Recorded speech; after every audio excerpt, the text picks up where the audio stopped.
Again, this is the number 6. This is insulin. It's a modified molecule, but that is also degrowing at 4%. So all the ones that are minus are insulin molecules. All the ones that are pluses are biobetas of insulin. So definitely there is a huge scope. So this is the insulin molecule. It is very aggressive market, and there are multiple innovators and biosimilars. The advantage that biosimilar, I want to focus on the atom number 2. The advantage that biosimilar companies will have is that they can take the successful biosimilar from company A, successful biobeta from company B, successful biobeta from company C, and then provide a one basket to physicians and patients. That's that innovators cannot do right now. For example, Glargine can be sold only by Sanofi. Insulin Detamir can be sold only by Novo. So those are the difficulties that will not be faced by biosimilar companies, for example, Biocon or Wockhardt. Second example is HGH case study. HGH is a very large market. It's a simple molecule, and essentially biobeta approach has been to reduce the frequency of injections. I'm giving example here of 2 biobetas. One is the Neutropin Depot by Genentech. Second one is LB03002 by LG Life Sciences of Korea. So there is a Neutropin Depot biobeta. It was launched by Genentech in 1999. It was discontinued in 2006. The reason is very complex. It has a therapeutic advantage in terms of you can give one injection or in 1 month compared to daily injection for a small patient, for a child. So that makes a big difference. There is a huge value there. But at the same time, in terms of efficacy, it was about 2 centimeters. The height, expected height, was if you give using biobeta was 2 centimeters less than what you would get otherwise. So it failed in the market, US market. And especially because the parents of the children, they decided that they would rather go with the most efficacious molecule rather than go with the compromise. And if it was priced better, and if the patients were paying from their own pocket, I think this might have been successful.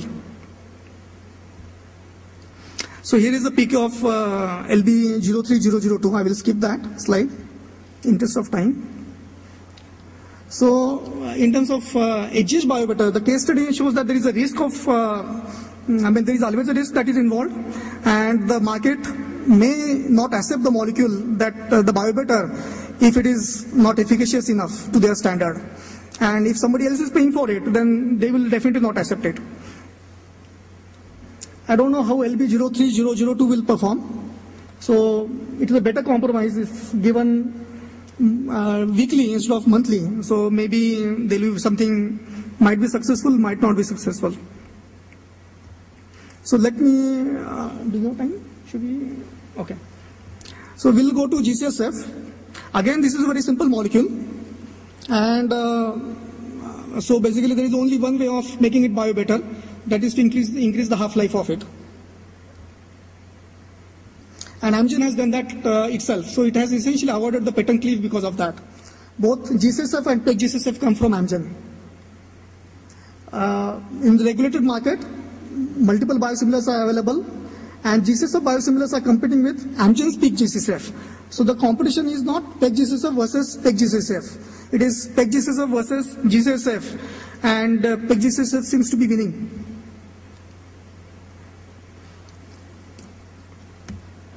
There are many other approaches that can be used for half-life extensions. Different PEG can be used. FC conjugation can also be possible, and I will give examples of that.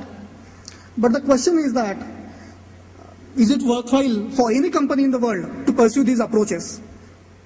Is there a medical need? And is it worthwhile investing, let's say, $100 million, $50 million, proving that the molecule that you come up with is actually better than PEG-GCSF?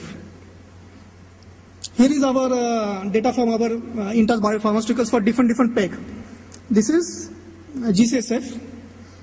This is Neulasta. These are our PEG-G-CSF. I mean, it's very good overlap, 2 different vendors. And here is the 40K PEG-G-CSF that we come up with our own actually. We think that this molecule is better. The question is that, I mean, do you want to spend a lot of time, money, launching the molecule, and the market will say that, okay, I mean, this molecule is 2% better. I mean, I don't really want to pay more than 2% more. But then we need to invest, let's say, 50 crore rupees to launch this molecule. And so the question is that whether we are going to get the return money back. And I mean, so far this molecule is on hold actually. So we have the molecule, but we have put it on hold. So this is another approach from a company called Genexine. I think this is also a Korean company. And they have used FC conjugate of G-CSF. And I mean, obviously, I mean, probably the animals are different than the one that we are using, so it looks slightly different. But essentially, the question is it worthwhile for Genexine to go with basically go further outside the lab? This is okay in the lab, but would they spend money basically launching in the market? These are the select market again for G-CSF project. This data is 1 year old, so the numbers are probably, the numbers should be even more negative. I think the numbers will come up in another few months, few weeks, and you can see that everything is negative. The only thing that is positive is PEG-G-CSF. So the G-CSF market as a whole class, whether it is by Amgen, whether it is by Roche, they're all essentially degrowing. And that's what I think, that G-CSF probably not going to survive, I mean, another few years. It will be replaced by PEG-G-CSF. The question is that, I mean, there will be only one PEG-G-CSF that, or duplicate of that, or there will be other PEG-G-CSFs or other innovative molecules with half-time that is better than PEG-G-CSF. Is it okay? Should I mean, there is a time, then I will talk about rituximab also. Okay. Well, this is last case study. It's a huge market. I think it's like $6 billion, something like that worldwide. And the one thing that is good about this molecule is that it has multiple mechanisms. And some of the mechanisms are not well known, is not known as yet.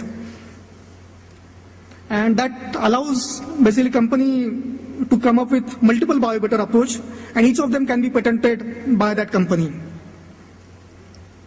So there are 3 mechanisms for rituximab.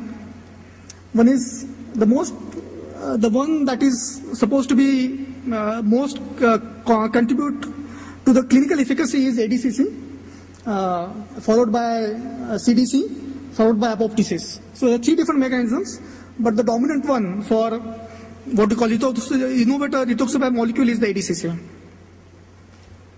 And these are the biobetter approaches that have been chosen. Increasing all these mechanisms, there is a resistance to CDC comes in after repeated injections. Overcoming that resistance, altering the PK profile, and reducing immunogenicity and then bifunctional maps. I'll just give an example of only the FC ADCC modification using FC modification. ADCC increasing ADCC activity by FC modification. There are 3 different companies, and they have chosen completely different basically pathways to have the same effect, basically increasing the ADCC.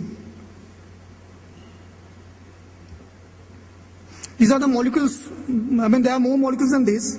I mean, I was giving like 6, 7 of those. We have more than 20 molecules in clinic right now. And you can see that everybody has a different approach. And there is one molecule that has been discontinued.